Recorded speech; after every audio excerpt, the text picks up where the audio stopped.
Ya beleyan hey yo, beleyan hey yo, nga beleyan hey yo, hey hey ha beleyan hey yo,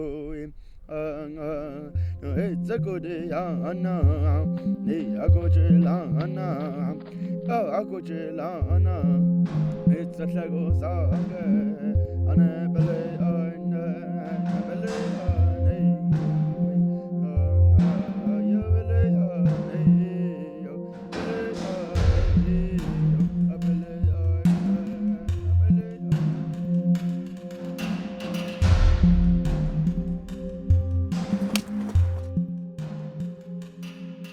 Not in the mountains where most of us used to live, but we're down in the valley where it's all dry.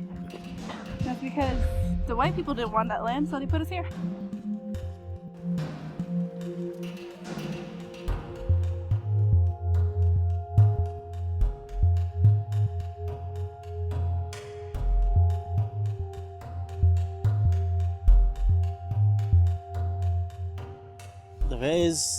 It's the reservation, you know. The government put us there a long time ago. They wanted to fucking exterminate there, so they put us all together, different tribes all together, so they can all kill each other off. But in reality, we just want to connect and find what we lost.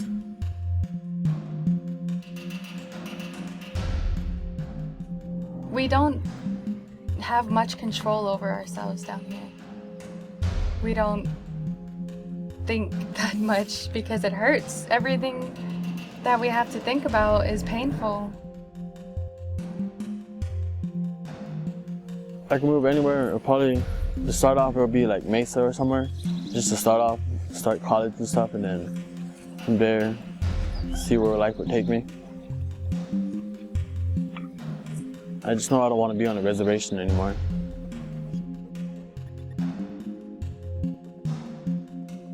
These are my clans. Right here I got, from my dad's side, it says Zitlaketsala, meaning mountain behind another. And here I've got, from my mom's side, Astinaye. That's what I am, and this is what I'm born for. And these are Apache clans.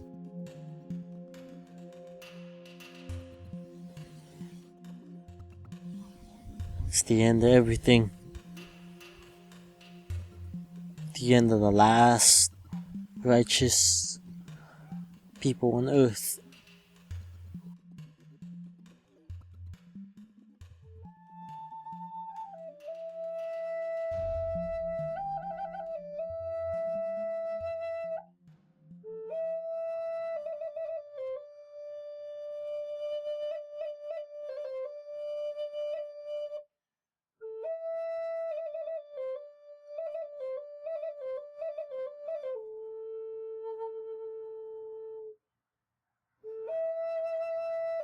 I know a girl who runs against the wind. It whispers in her ear, telling her she can't. The strain on her legs screams out in protest. She speeds up. Through dry hills covered with the toughest plant, she runs. Hot on her heels is the past waiting to reclaim her. Ahead, the desert valley stretches way beyond the horizon, her way lost long ago in a mad dash. The sounds of her heart ringing in her ears. She takes it all in.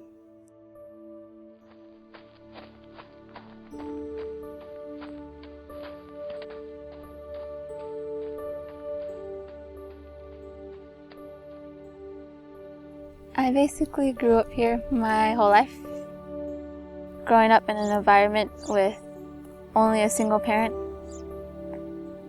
My dad would come around sometimes, but he wasn't the best dad. I mean, he was a dad, but I still loved him. And he was an alcoholic, and having to know that, like, he would get mad and he used to abuse my mom, but they stopped now. But he still was an alcoholic growing up. And now we're finally like split, and I don't want to talk to him at all. But he's gone. So I know a lot of kids who've grown up with only a single parent.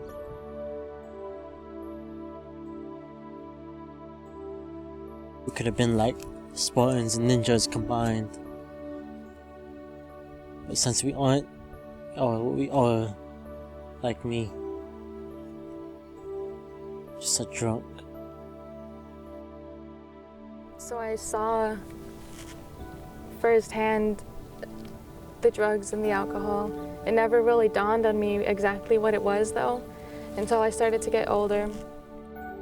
I started to not want to be home much. I would roam around San Carlos. I started realizing that almost everybody that I came in contact with, their life was almost the same as mine. My dad's drunk. My mom supports like a whole 3 different families inside of our house because my sisters got like, I don't know, pregnant at a young age, so they had to like live off my mom. And I don't know, it's sad, man. Like, yeah, it's just. I started to do the same as them. Not exactly, I wasn't that bad. I just found myself walking down that wrong path. After my cousin David passed away, I was young and he would always take me, like every day almost, down to this basketball court at the Lutheran school that is down the road from my house. We would play there almost every day and it was just great.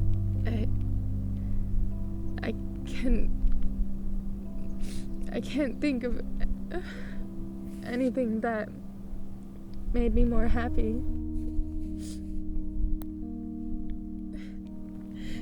It was like the best time that I can remember. And he used to pick me up from school every day almost, and we'd just drive around for hours just so that he wouldn't have to take me home.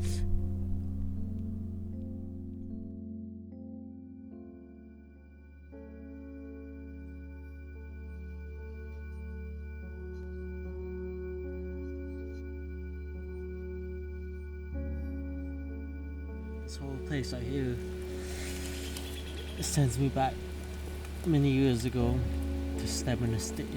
That's what my great-great-grandpa was. That massacre you saw over there, that place, he survived that.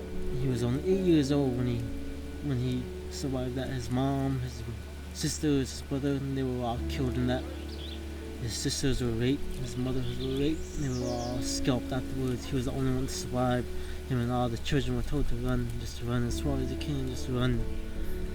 Told to run, because that's all Apache kids were taught to do, just run.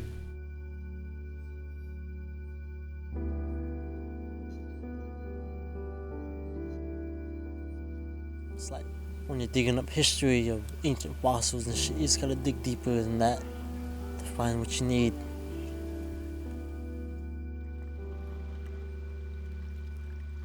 You just gotta keep connecting with that past.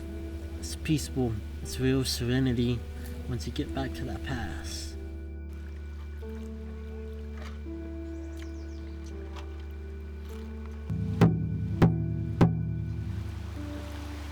At least we can fucking find that. At least we can find that. Find that righteous being deep, deep, deep, deep, deep in us.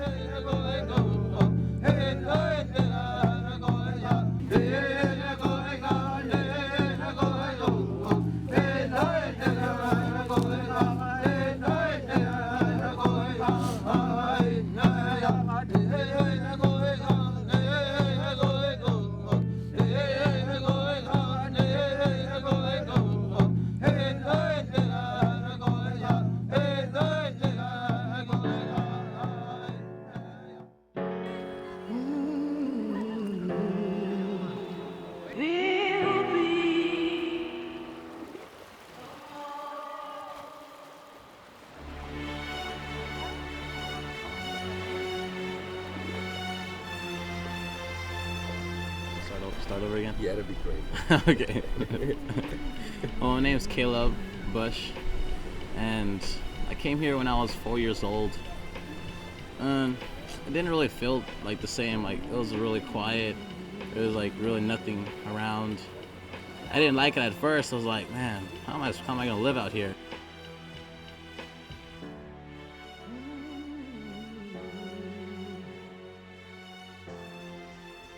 Res has natural beauty and all this amazing stuff. A lot of, like, a really good culture. And I like the reservation. I'm proud to be called an Apache.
You know, being here on the reservation, a lot of it just family time, being with family. That's how close we are, watching out for each other, doing things with each other. The only joy I have are my kids. That's it. That's all I think about. You know, it's all I do things for my kids.